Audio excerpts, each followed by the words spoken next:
كل سنة وانتي طيبة يا ست الحبايب، يا كل أم في كل الدنيا. الو، تليفون اخر الليل. الو، مين؟ تليفون اخر الليل، معكم نجوى رأفت. هندسة إذاعية علاء الجزائري.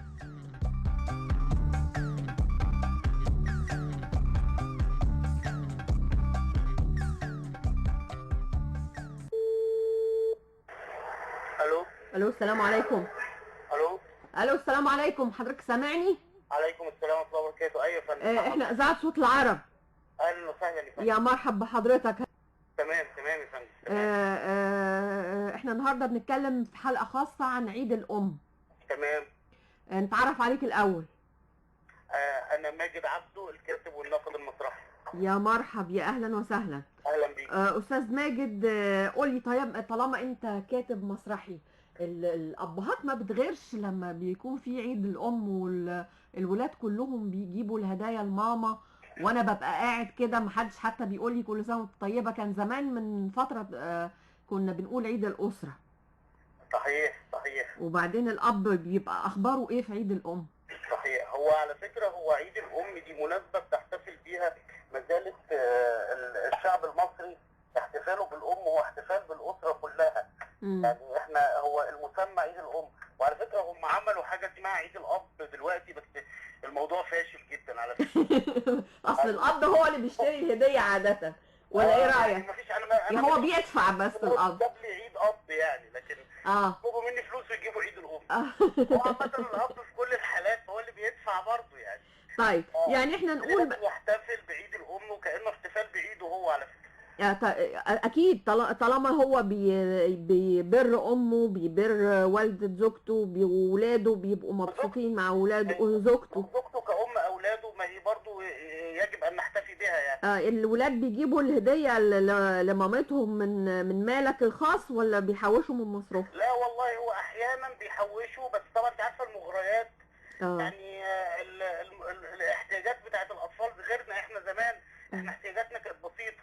دلوقتي الاحتياجات بقت كتيره، كروت شحن وايباد ومش عارف يعني. هما بيجيبوا الهدية ليهم ولا الماما ولا ايه؟ فاحيانا بيحوشوا، بس ينفقوا الفلوس في حاجه ليهم يعني، نتيجه للاغراءات الحياتيه يعني. ما عندهمش صبر.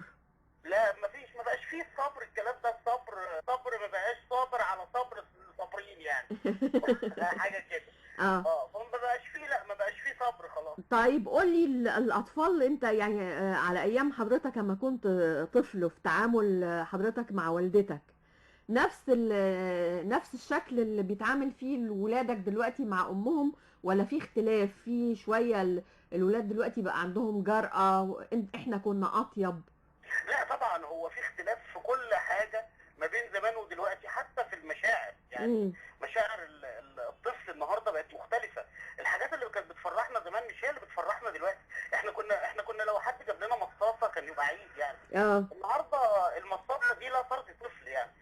طبيعيه ما يعني. يعرفوهاش بتهيألي. الموبايل لا يرضي الطفل يعني ما فيش، ما احنا انت لو شفت حد دلوقتي قلت له اجيب لك مصاصه ما يعرفهاش ايه المصاصه دي. لا هو طبعا الطفل، لا هو الطفل عارف الحلويات طبعا يعني. حافظينها دول ولاد لذينه. دول الحلويات، لكن طبعا عايز اقول لحضرتك القيمه نفسها بتاعت الهديه اختلفت. يعني زمان احنا كانت الهديه كانت ممكن تبقى ورده على فكره لماما وخلاص، وكانت تبقى حاجه كده. واحنا كمان كنا الحاله الاقتصاديه ما كانتش زي دلوقتي على فكره.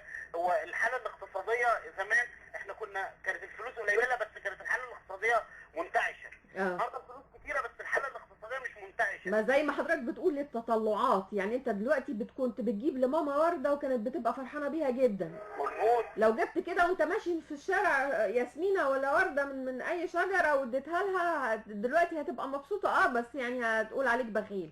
على فكره لو بنتي او ابني جاب لمامته حاجه زي كده انا هتبقى ورطه ليا، فانا ما بحبش كده. اللي هضطر انا اللي اعوض بقى. هتبقى ورطه لبابا، يبقى بابا يعني. بابا ما دفعش. بابا المفروض هو اللي يمون الحاجات دي، يمون. وانت جبت ايه للوالده؟ انا يعني لغايه اللحظه دي انا لسه رايح اشتري الهديه. انت حضرتك بتكلميني وانا في العربيه رايح اشتري الهديه. يا رب كده يعني عارف هي عايزه ايه، ولا انت هتشتري على ذوقك؟ لا والله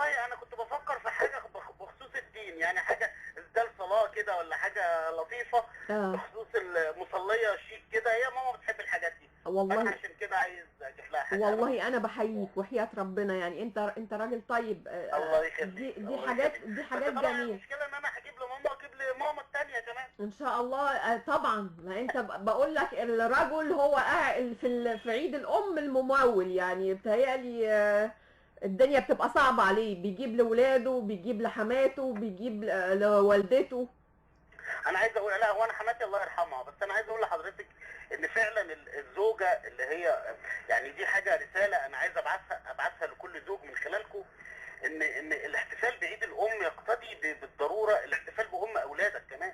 يعني هي الزوجه ما هي ام الاولاد، وهي والله انت راجل طيب. وعلى فكره انت بتجيب الاسدال في كل صلاه الوالده باذن الله هتصليها، هتاخد منها باذن الله اجر الاسدال الجميل اللي انت جبته. اثق تماما ان كل امهات مصر بتدعي لاولادهم حتى وان كانوا زعلانين منهم، بغض النظر عن الهديه. طيب، اثق ان امي بتدعي لي حتى من غير اسدال يعني. والله ايوه، والله ايوه، هي تستاهل اكتر، تستاهل الدنيا كلها. طيب قول لي اخر سؤال، اجمل اوقات بتفتكر فيها والدتك يعني؟ اوقات الطفوله والله. اوقات الطفوله، يعني في الفتره اللي هي من 7 سنين كده لغايه 12 13 سنه، الفتره اللي كانت اللي احنا بنبتدي بقى نحس بالمشاعر دي، نعيها. هي الفتره دي اللي بتقدري تعي فيها المشاعر، يعني تعرفي يعني ايه ام بقى بتخاف عليكي وسهرانه عشان انت مريضه وقلقانه عشان انت بتمتحني والحاجات دي كلها بتبقى لسه البدايه كده، المشاعر بتبقى بيور قوي، بتبقى يعني شفافه جدا وبتتشكل في الوقت ده، فالواحد بيبقى له ذكريات جميله مع الحكايه دي، والاكله اللي احنا بنحبها اللي بتعملها الام وكده يعني. ايه الاكله اللي انت كنت بتحبها كانت ماما بتعملها لك بتكافئك بيها يعني؟ اقول لكم بس ما تضحكوش. لا مش هنضحك. طيب انا كنت بحب اكل شاي بلبن. والشاي بلبن ده يتحط جواه عيش ناشف، احنا بنقول عليه، انا من اسكندريه على فكره، احنا بنقول عليه المفتت في العيش الشاي بلبن ده. والله انت راجل طيب. والله انت راجل طيب، وعارف فيك نوع من انواع القناعه والرضا، وما شاء الله بتحسن الاختيار. الحمد لله. طب انا هسيب لك في الاخر الغنى الحقيقي والقناعه. واجمل حاجه قلتها ان انت بتشتري زوجتك هديه برضو ام اولادك. طبعا مفيش كلام، الام المصريه هي ام لكل رجال مصر يعني. يا رب كلنا اباء وامهات يكون اليوم ده سعيد علينا كلنا ان شاء الله، وازواج وزوجات، لان هو عيد الاسره زي ما حضرتك تفضلتي وقلتي قبل كده. فهو عيد الاسره، فكل سنه والاسر المصريه كلها بخير وسلام. طيب وقول لماما كلمه بقى قبل ما نختم. والله مش هقدر اقول لها غير ان انا بحبك. زمان سهرتي وتعبتي وشلتي عن همي ليالي، ولسه برضو دلوقتي بتحملي الهم بدالي.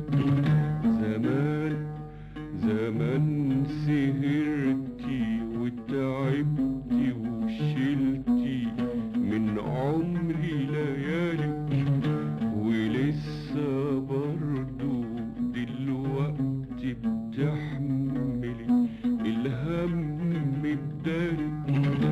زمان سهرتي وتعبتي وشلتي من عمري ليالي، ولسه برضو دلوقتي بتحملي الهم بدالي. انام وتسهري وتباتي تفكري، انام وتسهري وتباتي تفكري، وتصحي من الانام وتيجي تشقري. يا رب خليكي يا امي يا ست الحبايب، يا حبيب يا حبيب يا حبيب حبيبة. كل سنة وانت طيبة يا ست الحبايب، يا كل ام في كل الدنيا. الو، تليفون اخر الليل. الو، مين؟ تليفون آخر الليل معكم نجوى رأفت. هندسة إذاعية علاء الجزائري.